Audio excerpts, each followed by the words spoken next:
Guys, we got Ed Lover right here, man. This is an honor right here. My hip hop spirit is like super through the roof right now, man. When were you introduced to hip hop though? Like, what was that moment? It wasn't one specific moment. It was just like, it was around. Like the music was around, and then it was, for me, the tapes. Like the tapes that I used to hear. The tapes from like Armory performances and you know, Busy B, Kumo D destroying Busy B the first time, and I love Busy, no disrespect to Biz. Yeah. I heard that on a tape. You know, it was those tapes. The first time I ever heard Grandmaster Flash and the Furious Five was a tape. The first time I heard a Cold Crush was a tape. What year is this? This is the 70s, man. This Wow. is the 70s.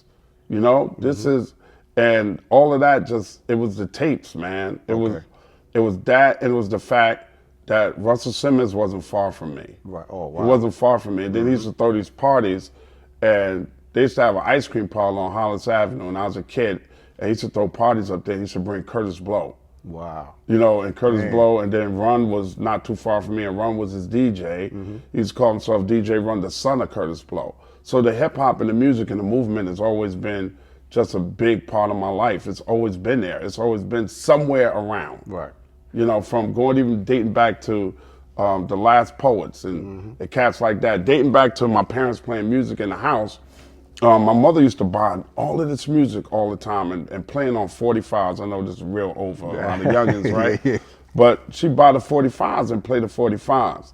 And I remember when hip hop first exploded and it was going crazy, I went back and looked at some of her 45s, and she had a 45 in there from this guy that was kind of like, he was an artist, but he was also like funny at the same time. His name was Pig Meat Markham.